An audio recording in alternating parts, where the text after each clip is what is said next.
If I started Radiologic Technology School today, I do a few things differently. Because let's be real, this program would test your patience, your memory, and sometimes your sanity. So if you're getting ready to start, or you just started Radiologic Technology School, grab a notebook, because these are a few things I wish someone had told me on day one of Radiologic Technology School. Let's start. Welcome to A Couple of Rad Techs podcast, season 6. Thank you all for being here. Whether you are a seasoned radiologic technologist and medical imaging professional looking to refresh your career, or you're a student seeking guidance in the radiology field, or someone ready to make a career change, we've got you covered.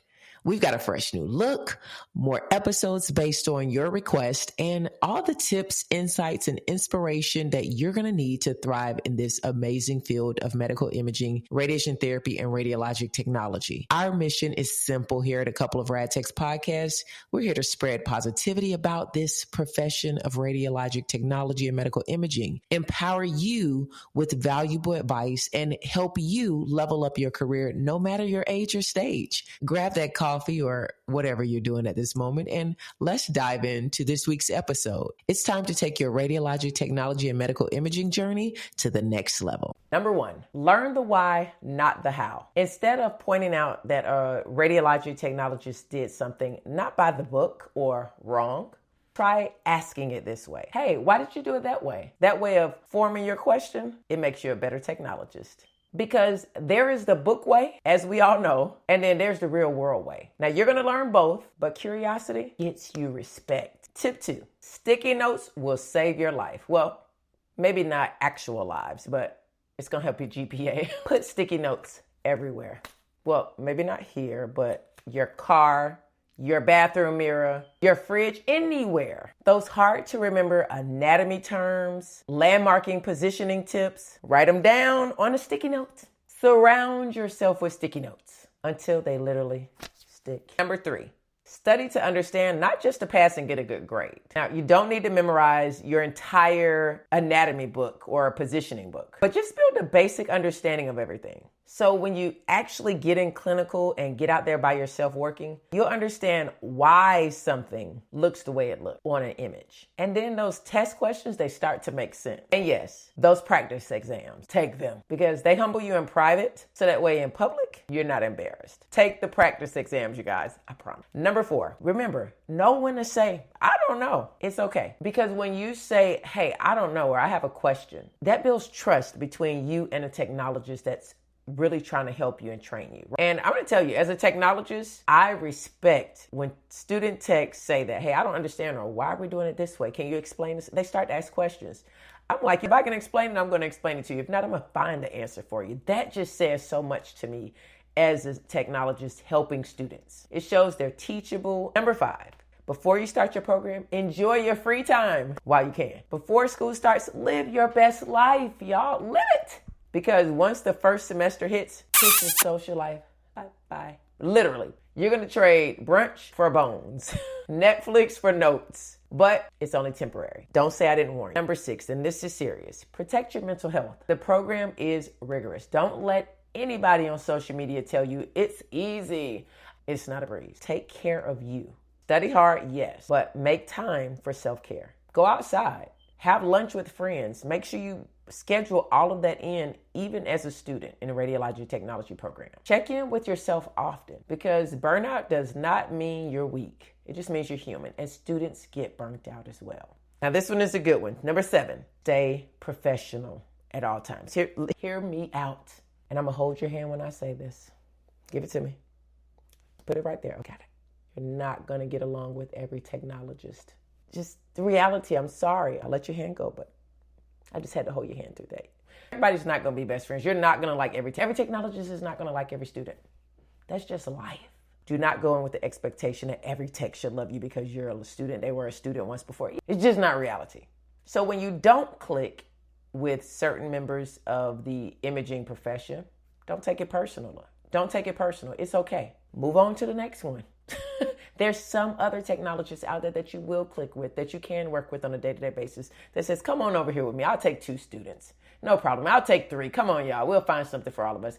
There are those techs out there. Don't focus on the one that you just don't click with, because you probably will click with 5 more. And when you don't click with the technologist, remember, always stay professional. Departments are small. The imaging world is small. And now with social media, it's even smaller. Your reputation will follow you more than your GPA. So always stay professional. Number 8, be hands-on and ask questions. I know I said that again, but this time be hands-on along with asking questions. Now, the first few weeks, you're probably going to be nervous. It's okay. You've never been in this world before. This is all new to you. These terms, everything, the smells, the sounds, everything's coming at you. Observe and help out. You can do those things without knowing what in the world is going on, right? They need a blanket. Go grab a blanket. They need some supplies. Tell me the code or where the supply room is. I'll go get it for you. Get some water for patients. There are things that you can do and observe. There's nothing better than observing. Or if you feel like you want to, and maybe you hadn't covered it or you're not sure, but you've observed enough, jump in. Don't be afraid to jump in. Get in there. Help them move patients over. Be willing to, can I just angle? I don't have to press the button. Can I just angle to see if I've been observing for a while. I think I got this 45. I would like to try to angle a little bit more. I would like to try to position a patient. I want to put the board behind the patient. I want to do this cross setup for this cross table ladder. I want to set the room up, get it all ready for you for this barium swallow. Jump in there. Even if you've done chest x-rays 100, 1,000 times, do it again. It's your first time. Because every time you do an exam, not just for the comp, it builds confidence in you. Because you're going to say, this patient is different this time. So this is not the same chest. No chest x-ray is the same. Every patient is different and makes that chest x-ray different. So you're going to get better every time. You're going to see things that later on in life, you're going to say, well, I did that before. I got this. I've done 20 wheelchair chest x-rays. I got this. I remember my first wheelchair chest x-ray and I was like, how in the world am I going to get this bar at the middle of, but once I worked through it with the technologist the first time, they had to help me out a lot the first time. I just caved. I couldn't think. By the second time, I didn't need as much help from the technologist. I knew which part of the wheelchair came out. I saw that wheelchair before because every wheelchair is different. Some sidebars don't come out, some backs don't come out. Everyone is different. But the more you do them, you will get different wheelchairs and you will learn, oh, this one comes out this way, or I turn this wheelchair this way. I can scoot this patient up a little bit more. You guys just jump in there and do it. Observe, help out. And when in doubt, ask questions. Curiosity beats cockiness every time. Number 9, treat your clinicals like a job interview.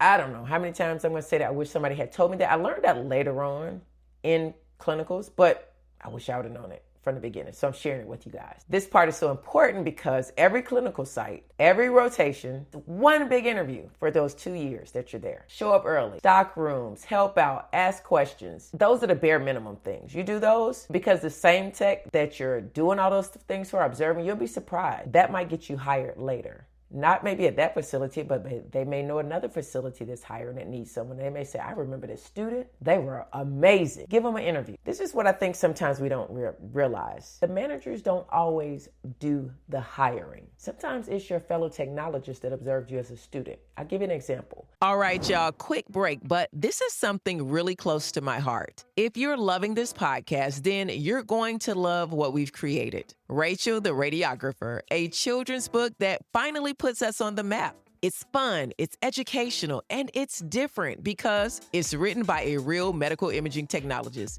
Yep, me, Chandria. I am a radiologic technologist, MRI technologist, and CT technologist. And Rachel, she's on a mission to show kids that healthcare is so much more than just doctors and nurses. Most people don't know this, but we are the largest healthcare profession in the nation. Yet somehow we're invisible when it comes to early education. That's where Rachel steps in. This book introduces children, especially in elementary schools, libraries, and even hospitals, to the world of x-rays, MRIs, nuclear medicine, radiation therapy, in a way that's friendly, engaging, engaging, and easy to understand. Educators love it because it's the perfect storytime read that ties right into STEM education. Career awareness and eases fear around medical exams. Parents love it. Technologists love it. And most importantly, kids get it. And here's the cherry on top. A portion of every book sale goes towards a $500 scholarship we award every year to a student in a radiologic technology program. So, if you want to support the next generation and help spread awareness about our field, head over to RachelTheRadiographer.com. That's RachelTheRadiographer.com. Let's get this book in more hands and more imaginations. Now, let's get back into the podcast.